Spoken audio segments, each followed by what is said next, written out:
गजानना तो गणराया आधी वंदू तुझ मोरया। या गणरायाची 10 दिवस आपण कोडकौतुक केलं, आराधना केली, त्याच्या समोर नतमस्तक झालो। पण आज मात्र त्याला निरोप देण्याचा दिवस आला। महाराष्ट्राच्या महाउत्सवाची म्हणजेच गणेशोत्सवाची आज सांगता। आज अनंत चतुर्दशी। आपल्या लाडक्या बाप्पाला निरोप देण्याची वेळ आली आहे। गेली 10 दिवस गणेश भक्तांनी मनोभावे पूजलेल्या गणेश मूर्तींना आज विसर्जित करण्यात येणार आहे। आपल्या लाडक्या बाप्पाचं भावपूर्ण निरोप देताना महाराष्ट्रभरात काय वातावरण आहे ते सगळं आपल्याला अनुभवायचं आहे। आत्ता सध्या तुम्हाला 2 दृश्य दाखवतो आहोत। एका बाजूला लालबागच्या राजाचं दृश्य, त्याचा चेहरा अप्रतिम असा त्याचा चेहरा जो आता वर्षभर आपल्याला आपल्या डोळ्यांमध्ये साठवून ठेवायचा आहे।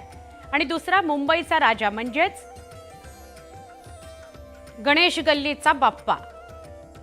गणेश गल्लीच्या बाप्पाची साधारणपणे 90 वर्षांहून जास्त वर्षांची परंपरा आहे। आता एका बाजूला तुम्ही बघताय मुंबई आणि दुसऱ्या बाजूला पुणे। आता ही 2च शहरं का, तर आपल्या सगळ्यांना कल्पना आहे मुंबईत जल्लोष मिरवणूक म्हणजे जबरदस्त गोंगाट, आणि पुण्यामध्ये पारंपरिक पद्धतीनं गणरायाचा निरोप देण्याचा मिरवणूक।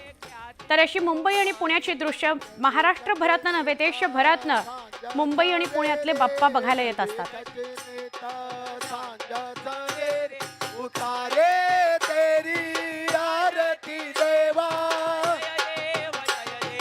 जय गणेश दगडू छट गणपती देवा, जय गणेश दगडू छट गणपती देवा, स्वीकार कर लो भक्तों की सेवा, जय गणेश देवा।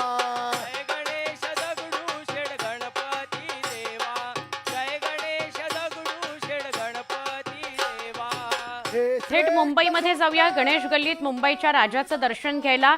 प्रणाली, कसं वातावरण आहे? किती वाजता गणेश गल्लीचा म्हणजे मुंबईचा बाप्पा हा मंडपाबाहेर पडेल आणि विसर्जन मिरवणुकीला सुरुवात होईल?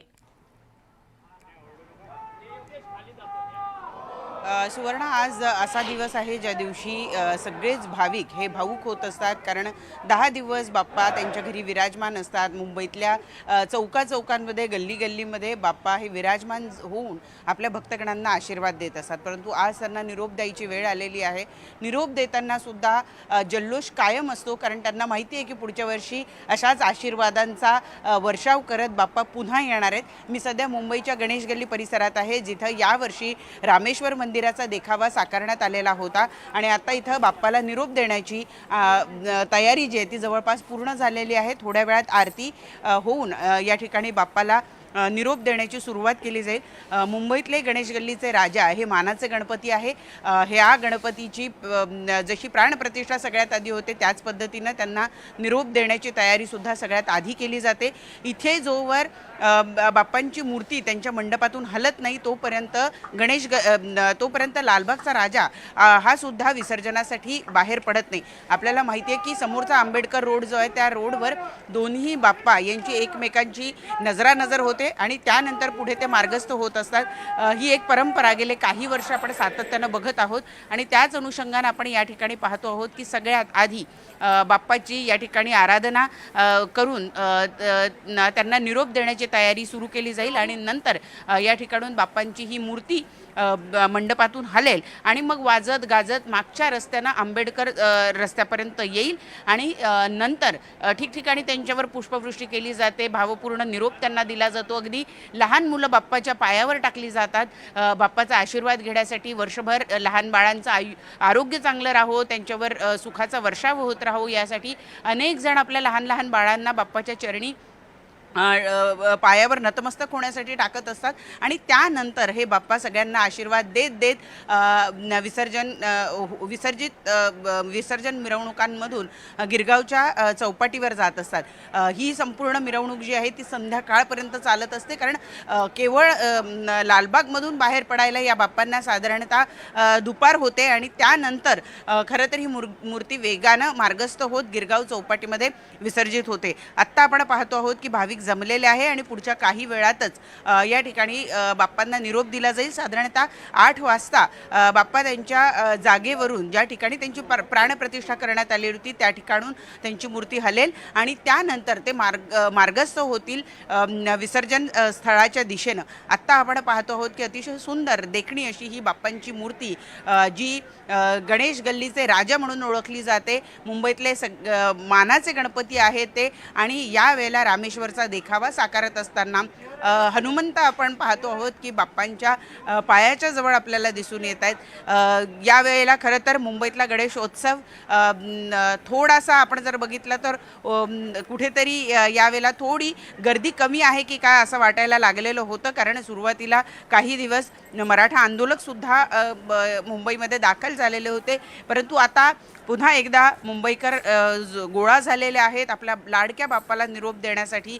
त्यांचा यावर्षीची मूर्ती, त्यांचा यावर्षीचा देखावा सगळा आपल्या डोळ्यात साठवून ठेवण्यासाठी आता आपण पाहतोय की पुढच्या काही मिनिटातच बाप्पांची इथे आरती सुरू होईल. त्यांना निरोप देण्याची तयारी जवळपास पूर्ण झालेली आहे. मंडळाचे पदाधिकारी जी उत्सव मूर्ती आहे त्याच्या बाजूला असलेली छोटी मूर्ती जी आहे त्या मूर्तीच्या इथं गोळा झालेल्या आहेत आणि बाप्पाला निरोप देण्यासाठी त्यांची पूजा अर्चा जी आहे ती सुरू झालेली आहे.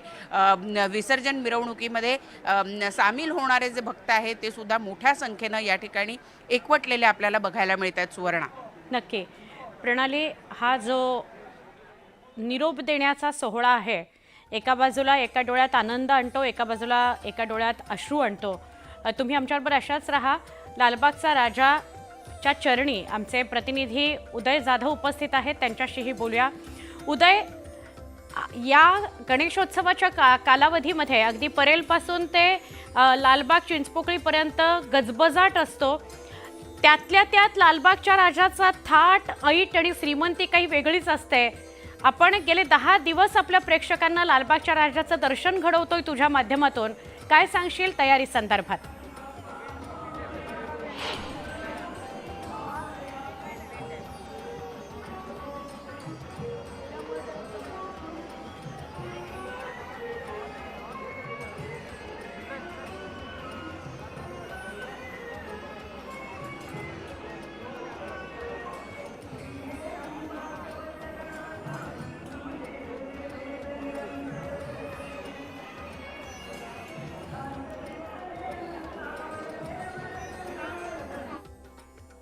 एका बाजूला लालबागच्या राजाची दृश्य, दुसरीकडे मुंबईचा राजा म्हणजेच गणेश गल्लीचा बाप्पा आणि पुण्याचं दगडूशेठ गणपतीचं दृश्य.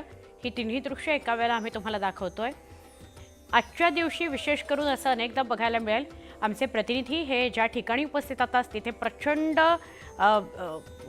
लेझिमचा आवाज असतो, ढोल ताशाचा आवाज असतो, डीजे लावलेला असतो, लोकांची घोषणाबाजी म्हणजे आरोळ्या, बाप्पासाठीच्या आरोळ्या सुरू असतात आणि त्यामुळे त्यांच्यापर्यंत आमचा आवाज कधी कधी पोचत नाही. पण लालबागच्या राजाचं दर्शन आपण न्यूज 18 लोकमतच्या माध्यमातून गेली 10 दिवस करत आलेले आहात. लालबागच्या राजाची आरती आपण बघत आलेलो आहोत. ज्याला प्रत्यक्ष लालबागच्या चरणापर्यंत जाता येत नाही, मुखदर्शन करता येत नाही, लाईनीत उभं राहणं ज्या व्यक्तीला शक्य नसतं, त्या लांब लांबच्या सगळ्या महाराष्ट्रभरातल्या नव्हे देशभरातल्या लोकांकरता लालबागच्या राजाचं दर्शन दिवसभरात अनेकदा न्यूज 18 लोकमतनं घडवलेलं आहे.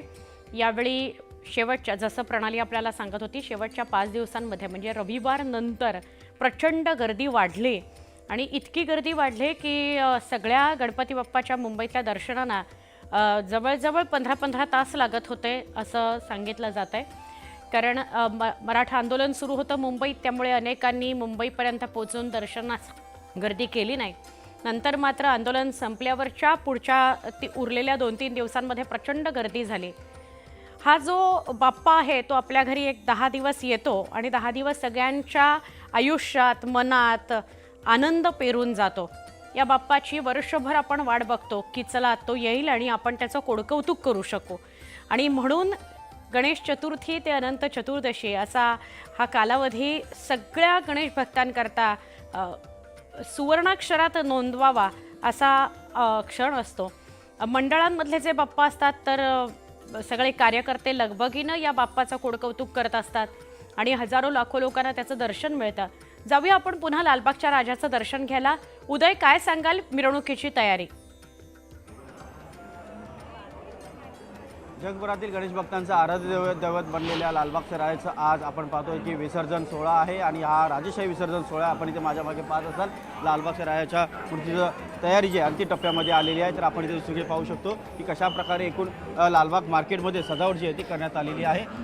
जागोजागी आपण पाहत असाल लालबाग मार्केटमध्ये अनेक ठिकाणी तोरण जे आहे ते बांधण्यात आलेले आहेत. रांगोळ्या काढण्याचं काम जे आहे ते सुरू झालेलं आहे. ते पाहू शकतो की रांगोळी सुबक जी आहे ते ताई इथे काढत आहेत. यंदा लालबागचा राजा जो दरबार आहे तो तिरुपती बालाजीच्या या एकूण मुकुटामध्ये सजलेला आपल्याला पाहायला मिळतो आणि तसेच एक प्रतिकृती जी आहे तिरुपती बालाजीचं जे तिलक आहे तो इथे रांगोळी स्वरूपामध्ये साकारला जात आहे. आपण त्याचबरोबर इथे वरती पाहिलं तर मोठमोठी तोरणं जी आहेत ती इथे बांधण्यात आलेली आहे. लालबागच्या राजाचं विसर्जन मिरवणुकीला सुरुवात होते.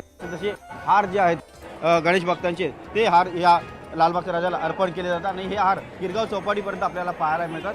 लालबागच्या राजाची शान जी आहे ती अगदी निराळी आहे आणि त्यामुळे आपण पाहतो की लालबागच्या राजाचं वैशिष्ट्य विसर्जन मिरवणुकीमध्ये जे आहे ते आपल्याला दरवर्षी पाहायला मिळतात. तब्बल 24 तास ही विसर्जन मिरवणूक जी आहे ती चालत असते आणि विसर्जन मिरवणुकीमध्ये लाखोंच्या संख्येने गणेश भक्त सहभागी होतात. हा एक नेत्रदीपक असा सोहळा असतो. जेव्हा लालबागचा राजा हा मुख्य प्रवेशद्वाराजवळ येतो तेव्हा लालबागच्या राजाचं एक जोरदार स्वागत जे आहे जल्लोषपूर्ण स्वागत जे आहे ते आपल्याला दरवर्षी पाहायला मिळतं आणि हे जल्लोषपूर्ण स्वागत जे आहे ते अतिशय नेत्रदीपक सोहळ्यामध्ये करण्यात येतं आणि तिथून लालबागच्या राजाचं विसर्जन मिरवणुकीला खऱ्या अर्थाने सुरुवात होते. ही विसर्जन मिरवणूक चिंचपोकळी येथून थेट भारत माता सिनेमा येथे सिग्नलपर्यंत जाते. तिथून पुन्हा युटर्न मारून ही लालबागचा राजा मुख्य प्रवेशद्वारापर्यंत येते आणि त्यानंतर ही मार्गस्थ होते गिरगाव चौपाटीच्या दिशेने आणि गिरगाव चौपाटीच्या दिशेने जात असताना आपल्या सर्वांनाच कल्पना आहे की लाखोंच्या संख्येने गणेश भक्त रस्त्याच्या दुतर्फा हे लालबागच्या राजाच्या स्वागतासाठी आणि एक प्रकारे त्यांना वंदन करण्यासाठी मोठ्या संख्येने उपस्थित असतात आणि हा सर्व गणेश भक्तांना आपण पाहतो आहोत की गणेश भक्त